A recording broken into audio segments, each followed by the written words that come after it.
It's astonishing. All this is only 20 or 30 minutes from the heart of San Francisco. Not a human habitation in sight anywhere. I've been living out here for some months to write and to absorb an atmosphere that is different from the city, to try and find out what is the essential difference between the world of nature and the world of man. Because there's an obvious difference, like the difference of artistic styles. No one, for example, would confuse a painting by Leonardo with a painting by Picasso, and music by Bach with music by Shostakovich. And in the same way, there seems to be a complete difference of style between the things that human beings do and the things that nature does, even though human beings are themselves part of nature. On the one hand, nature is wiggly. Everything wiggles. The outlines of the hills, the shapes of the trees, the way the wind brushes the grass, the clouds, the tracks of streams. It all wiggles. And for some reason or other, we find wiggly things very difficult to keep track of. And you know, we say to people, keep still so that I can see you. Keep still for the camera. And we say, well, let's get things straightened out. Let's get this ironed out. Let's get it all squared away. And then somehow we think we understand things when we have translated them into terms of straight lines and squares. Maybe that's why they call rather rigid people squares. But it doesn't fit nature. You know, wherever human beings have been around and done their thing, you find rectangles. We live in boxes. Our streets, especially across states like Kansas and Nebraska, are laid out in a grid pattern. Why, they even dropped a grid pattern on top of San Francisco with all those hills so that cars run away. Because it seems that the human being really has a very simple kind of mind. And all this wiggliness is too complicated. I don't think it really is complicated. Because after all, it's very simple to move, say to raise something or to open and close your hand. It's perfectly easy, because we don't have to think about it. Things become complicated only when we think about them. And that's because we're trying to translate them into a form of life which is very much simpler and cruder than the forms of life we're talking about. A triangle is very much simpler and cruder than a mountain, even though you may represent a mountain with a triangle. Human beings are just as wiggly as nature, and our brains are an incredible mess of wiggles. And that's the part of ourselves that we understand least of all. I'm afraid the problem is partly due to Mr. Euclid, who invented geometry, because he didn't really measure the earth. He measured and gave us ideas about the very simple forms in his own mind. And perhaps we should come to the conclusion that he really had a rather weak intellect. Because sometimes when I'm in the middle of all this, I feel as if I were in the middle of an amazing brain. In other words, the brain is a network of interconnected neurons. And each one of those neurons is a fairly simple affair, because it either fires or it doesn't fire. It gives you the message on or off, yes or no. But what we call things, the plants, birds, trees, are far more complicated than a neuron, and there are billions of them. And they are all living together in a network. Just as there is an interdependence of flowers and bees, where there are no flowers, there are no bees, and where there are no bees, there are no flowers. They're really one organism. And so in the same way, everything in nature depends on everything else. So it's interconnected. And so the many, many patterns of interconnections lock it all together into a unity, which is, however, much too complicated for us to think about, except in very, very simple, crude ways. But I am part of all this. I am, as it were, one of the cells in this tremendous brain, which I can't understand, because the part cannot comprehend the whole.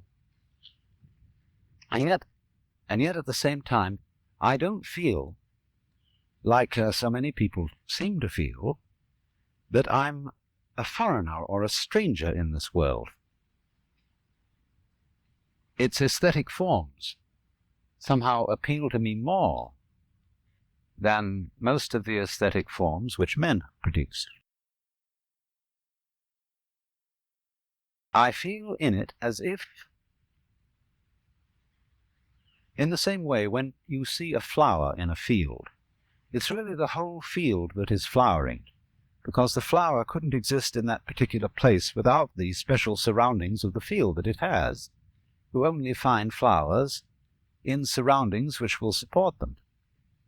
So in the same way, you only find human beings on a planet of this kind, with an atmosphere of this kind, with temperature of this kind, supplied by a convenient neighboring star. And so, just as the flower is a flowering of the field, I feel myself as a personing, a manning, peopling of the whole universe. In other words, I seem, like everything else, to be a center, a sort of vortex, at which the whole energy of the universe realizes itself, comes alive, a sort of aperture through which the whole universe is conscious of itself. In other words, I go with it as a center to a circumference. You know, the astrologers, in theory at least, may not have been so far wrong, when in trying to draw a picture of a human mind or soul, they drew a very crude map of the whole universe, centered on the time and place of the birth of that particular person. It's not a bad idea, but I don't think the astrologers know how to read their maps, because the maps are too crude. But the essential point is obviously that each one of us, not only human beings, but every leaf, every weed, exists in the way it does only because everything else around it does. In other words, there's a relationship between the center and the circumference, which is rather like the relationship between the poles of a magnet. Without the center, no circumference. Without the circumference, no center. And although we say of poles that they're the poles apart, that is to say, extremely different, there's something between them, just as the north and south poles of a magnet are united by the magnet. So the individual and the universe are inseparable. But the curious thing is that while that's rather easy to see in theory, very few people are aware of it in an important, strong way, like one is aware of blue in blue sky or of the heat in fire. It's more of an idea than it is of a realization. And so it strikes me more and more that our failure to feel at home in this astonishing brain in which we live is the result of a basic initial mistake in our thinking about the world, and is in turn the cause of what is beginning to look like the failure of our technology, of the fact that everything we're doing to try to improve the world was a success in the short run, made amazing initial improvements, but in the long run, we seem to be destroying the planet by our very efforts to control it and improve it. And it strikes me that that is because we are really too simple-minded to understand what we're doing when we interfere with the natural world strongly and on a vast scale. We don't really interfere with it because that would suggest that we were something different from it, something outside. But I think what we're doing is we are understanding it in terms of languages, numbers, in terms of a logic which is too simple for the job, too crude for the job.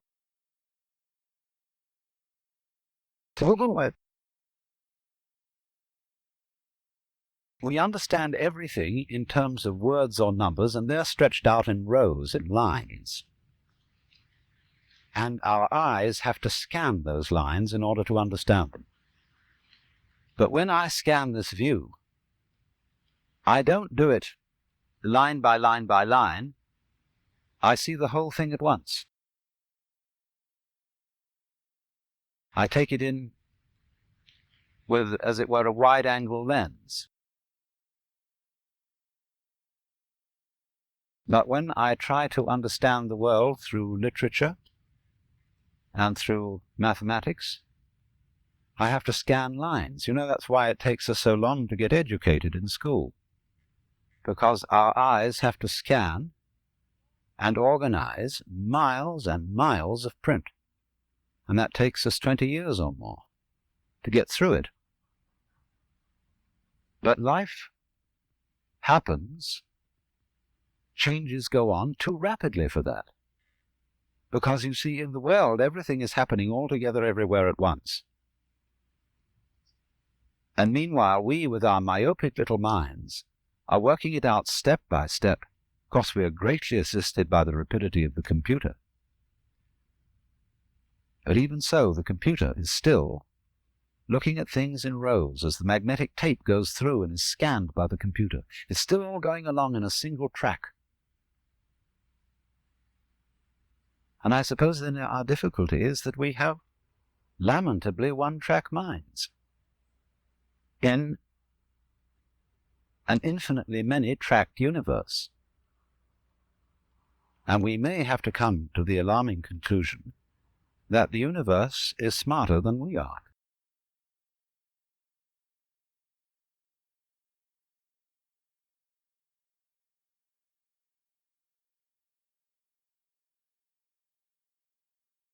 I've just come back from Los Angeles.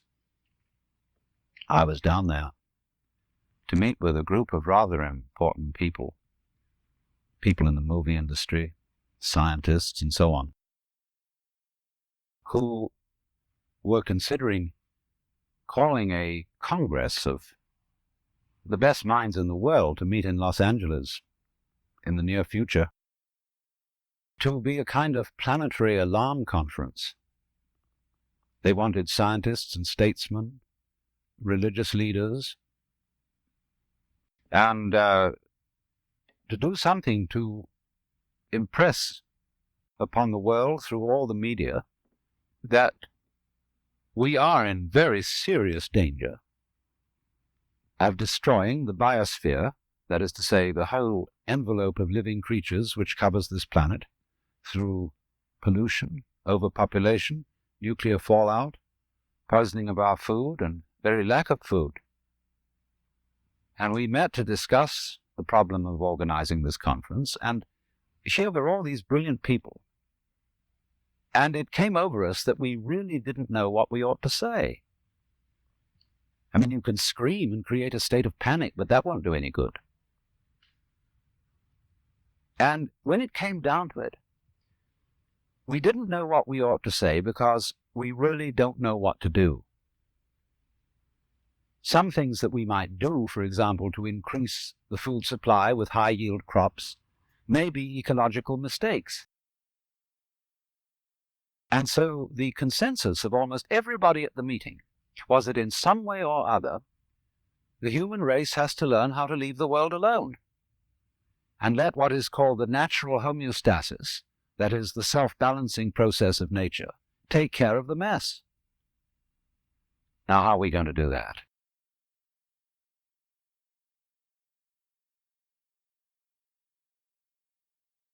This is Japanese ceremonial tea. It's good on a cold day.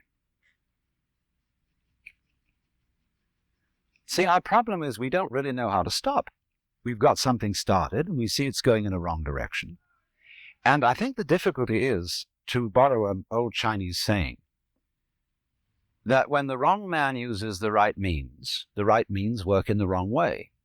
In other words, there's something wrong with the way we think. And while that is there, everything we do will be a mess. Now, what is it that's wrong?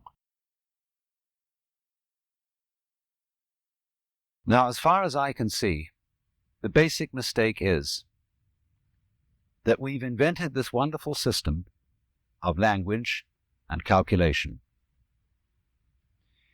and that it is at once too simple to deal with the complexity of the world, and also we are liable to confuse that system of symbols with the world itself, just as we confuse, say, money with wealth. A lot of people are in business to make money instead of wealth. When they make the money, they don't know what to do with it.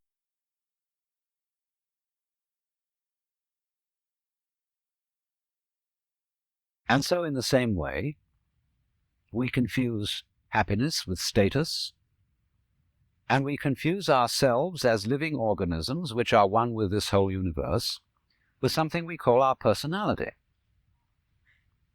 Now, what is our personality? Our personality is what we call our image of ourselves, and also our thought about ourselves, our idea of ourselves. This is the person. In other words, what people meet and understand, and what I understand as Alan Watts, is a big act which is not really me. Because in the image of Alan Watts, there are not all my unconscious processes, both psychological and physical. The construction of my brain is not contained in the concept Alan Watts, and the concept Alan Watts does not contain the inseparable relationships which I have with all the rest of the universe. And therefore that concept is a fraud. And when it's mistaken for the real me, there's a confusion. Because if somebody says to me, Alan Watts, do something about it, the concept Alan Watts can't do anything. In other words, because it's only a concept, you can't make it lift a weight, just as 3 is a concept. 3, the number. You can't make just plain 3 do anything. So also you can't wrap up parcels with the equator. It's a useful imaginary line, but it can't do anything. But we all feel that this concept of ourselves, which we call our personality or our ego, can do something, because we think it really exists. And I'll tell you why we think it exists. What happens when if I were to say to you, now look hard at the television screen, really look at it. What do you do as distinct from just watching it in the ordinary way when you say, now I really got to see that? What do?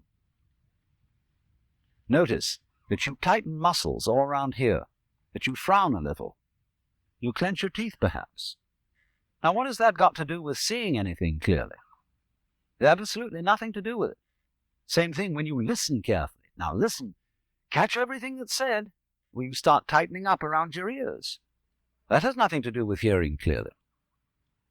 Now, from the moment we were little children, when teachers in class screamed at us, "Pay attention," we go tight in various ways, either to see or hear more clearly, to concentrate, or to will something which is supposed to be difficult to do. And that constitutes a habitual tension over the whole body that's there almost all the time. And that feeling of unnecessary tension is, as it were, the material sensation upon which we fasten this concept of I. We hang it on to that feeling. The concept is not us. The feeling of tension is completely phony. It has nothing to do with success in seeing, hearing, or acting. And so we get the marriage of an illusion with a falsehood, and that we call ourselves. And no wonder we feel cut off from everything, alienated, frightened of life and death. So what has to happen is we have to come back to a sane view of our own life, which is the way we really are, an organism functioning in terms of the whole environment, with the whole environment, instead of this funny little separate personality. But how are we going to do that? People say, "Oh, you can't change human nature overnight." You're asking us to give up the ego. And that's the most difficult of all things to do. Actually, it isn't, because the ego doesn't exist. But of course, if you try to give up your ego with your ego, then it'll take you to the end of time. Because this is the point. You can't transform yourself. You can't make yourself sane. You can't make yourself loving. You can't make yourself unselfish. And yet it's absolutely necessary that we be that way. It's absolutely necessary. If we are going to hand over the direction of nature to nature, which is what it comes to, it's absolutely necessary that we let go of ourselves, and it can't be done. Not by anything that we call doing it, acting, willing, or even just accepting things. You can't do it. Why? Because you don't really exist as that kind of a separate ego or personality. It's just an idea based on a phony feeling. So when it comes down to it,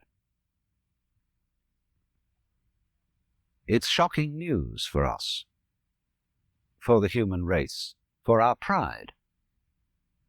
You're only making a mess by trying to put things straight.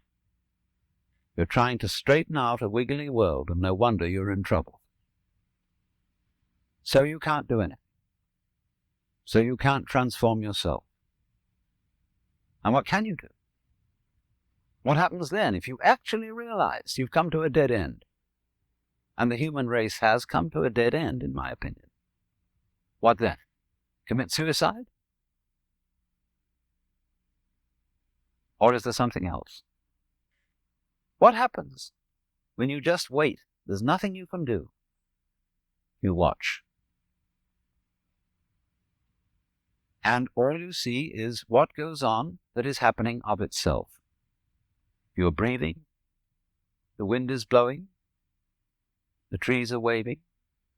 Your blood is circulating. Your nerves are tingling. It's all going on of itself. But you know, that's you. That's the real you. The you that goes on of itself. It's not the symbol. It's not the person. It's you that's happening as when you breathe. Yes, you can get the feeling that I am breathing by shoving your breath, but your breath goes on day in and day out without your doing anything about it or even thinking of it, the same way your brain is functioning without your forcing it. So when you come to a dead end, and we are individually and socially now in 1971 at a dead end, this is the moment of which it is said man's extremity is God's opportunity. Because we have to stop. And when we stop, we find a world that is happening rather than being done, being shoved. And that happening as distinct from doing, is our fundamental self. And our fundamental self is not something just inside the skin. It's everything around us with which we connect. When you look out of your eyes at nature happening out there, you're looking at you. I'm not going to say what we should do from then on, but simply that before we think of doing anything in this critical situation, we realize the completely illusory nature of the beings that we think we are, and get back again to the beings that we really are, which includes all this outside world, no longer left outside.